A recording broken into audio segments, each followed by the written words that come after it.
Gopalakrishnan sir, பொருளாதார ஆலோசகர் Gopalakrishnan sir. Sir, மத்திய அரசாங்கத்தினுடைய பங்களிப்பு இல்லாமல் ஒரு மாநில அரசாங்கம் மட்டுமே இதை சாதித்தது அப்படிங்கிற மொத்த கிரெடிட்டை ஒரு ஸ்டேட் எடுத்துக்க முடியுமா சார்? இந்த 11.19% இந்த வளர்ச்சி தமிழ்நாடு சாத்தியப்படுத்தி இருப்பதற்கான மொத்த கிரெடிட்டையும் இந்த ஸ்டேட் மட்டுமே எடுத்துக்க முடியுமா? இதை ரூல் பண்ணக்கூடிய அந்த பார்ட்டி மட்டுமே எடுத்துக்க முடியுமா? அதாவது இது சாத்தியமானது வந்து நிச்சயமாக அந்த டே ஆஃப் தி கவர்மெண்ட், அவங்க இப்போ யார் ஆட்சியில் இருக்காங்க அவங்க கிரெடிட் எடுத்துக்கிறதுல எந்த விதமான தவறும் இல்லை. அதே நேரத்தில் மாநில அரசு, அது வந்து தமிழ்நாடு மட்டுமல்ல, 28 மாநிலங்கள் 8 யூனியன் பிரதேசம் எடுத்து பார்க்கும்போது வளர்ச்சி கூடியிருந்தால் அது ஒட்டுமொத்த, அதாவது இதில் வந்து பல்வேறு விஷயங்கள். ஒன்று வந்து மாநிலங்களுடைய கூட்டு வளர்ச்சி தான் இந்தியாவுடைய மொத்த வளர்ச்சி. ஜிடிபி அப்படிங்கிறது இந்தியாவில் எடுத்துக்கொண்டால் அது டெல்லி மட்டும் இல்லை, 36, அதாவது 28, 36 மாநிலங்களுடைய கூட்டு வளர்ச்சி தொகை தான் இந்திய வளர்ச்சி. இப்போ மாநிலங்கள் வளர்வதற்கு வந்து மாநிலங்கள் அளவிலான காரணங்கள் இருந்தாலும் இந்திய பொருளாதாரம் ஒரு வளர்ச்சி பாதையில் இருந்தால்தான் அந்த வளர்ச்சி எல்லா மாநிலங்களுக்கும் சென்றடையும். அதனால அடிப்படையான விஷயம் வந்து இந்திய பொருளாதாரம் ஒரு ஹெல்தி ஸ்டேட்ல இருக்கு, அது ஒரு பக்கம். இன்னொரு பக்கம் இந்த வளர்ச்சி பிரிந்து பல்வேறு மாநிலங்களுக்கு போகும்போது அந்த போட்டி மனப்பான்மையில எந்த மாநிலம் முன்னிலை வகிக்கிறது அப்படின்னு பார்க்கும்போது தமிழ்நாடு இப்போ அந்த 11.19%ல கண்டிப்பாக கிரெடிட் எடுத்துக்கலாம். அந்த அளவுல மாற்று கருத்து இல்லை சார்.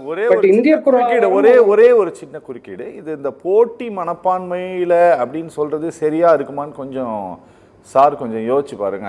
அது எப்படி சரியா இருக்கும் சார்? இது போட்டி மனப்பான்மையிலன்ட்டு கண்டிப்பா காம்பீட்டிங் தானே. இப்போ 10 ஆண்டுகளுக்கு முன்பு பார்க்கும்போது பொருளாதார விஷயங்கள், இது போன்ற இலக்குகள், அதாவது $1 trillion பொருளாதாரம், இது தமிழ்நாடு மட்டும் இல்லை, பல மாநிலங்கள் எடுத்து பார்க்கும்பொழுது அது பொதுத்தளங்களில் விவாதிக்கவே படாது. முக்கியமாக தேர்தல் தளத்தில் அந்த பொருளாதாரம் சார்ந்த விஷயங்கள் விவாதிக்கப்படாது.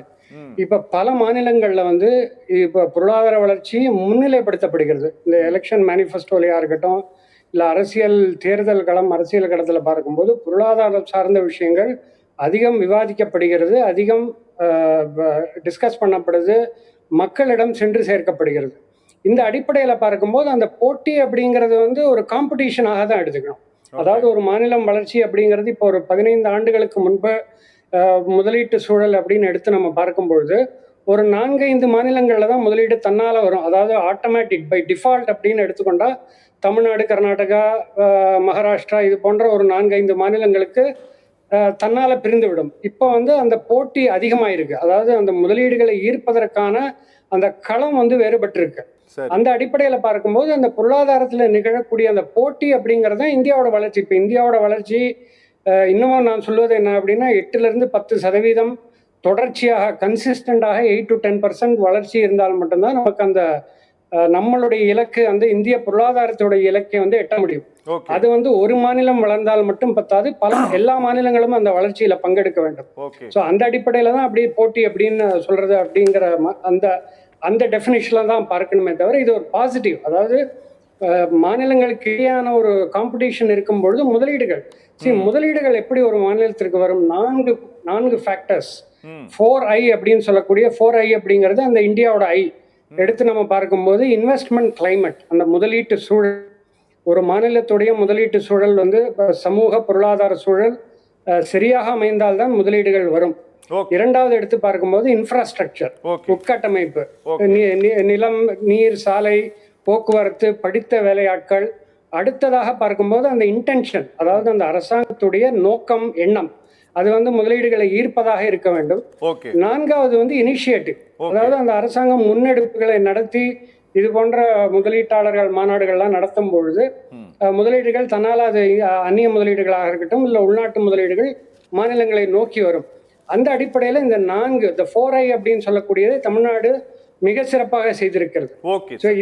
இதெல்லாம் ஒட்டுமொத்தமாக நம்ம பார்க்கும் பொழுது இந்த வளர்ச்சி அப்படிங்கிறது கட்டாயம் தமிழ்நாடு அரசு அந்த கிரெடிட்டை எடுத்துக்கொள்ளத்தான் வேண்டும். அதுல எந்த விதமான மாற்று கருத்தும் இல்லை, அது அவர்கள் கொண்டாட வேண்டும். Okay sir, okay. நாங்கள் இதில் வந்து இந்த அரசாங்கம் எடுத்துக்கொள்ளக்கூடிய இந்த கிரெடிட்டுக்கு பின்னால் அரசியலும் இருக்கிறது, இதில் வாக்குகளை பெற வேண்டும் அப்படிங்கிற உள்நோக்கமும் கூட இருக்கிறது. அதனால் நாங்கள் வந்து எதிர்க்கட்சி தலைவருடைய ஸ்டேட்மெண்ட் குறித்தும் நாங்கள் இதில் வந்து பேச விரும்புகிறோம். அவர் வந்து இந்தியாவிலேயே அதிக வளர்ச்சி பெற்ற மாநிலம் தமிழ்நாடு அப்படிங்கிற ஒரு புதிய புரளியை வந்து திமுக கிளப்பி விட்டிருக்கிறது, ஒரு மாய தோற்றத்தை உருவாக்க முயற்சி செய்கிறது அப்படின்ட்டு அவர் ஒரு ஸ்டேட்மெண்ட் கொடுத்துருக்கிறாரு. சார், அவருடைய ஸ்டேட்மெண்ட்டும் கவர்மெண்ட் கிளைம் பண்ணிக்கக்கூடிய இந்த 11.19% இதை எப்படி கம்பேர் பண்ணி பார்க்குறது சார்? இல்லை, டேட்டா தான். டேட்டா வந்திருக்கக்கூடிய டேட்டா 11.9 அப்படிங்கிறது அந்த ரிவைஸ்டு நம்பர்ஸ் வந்திருக்கு. சென்ட்ரல் கவர்மெண்ட் ஸ்டாட்டிஸ்டிக்ஸ்லேருந்து வந்திருக்கு.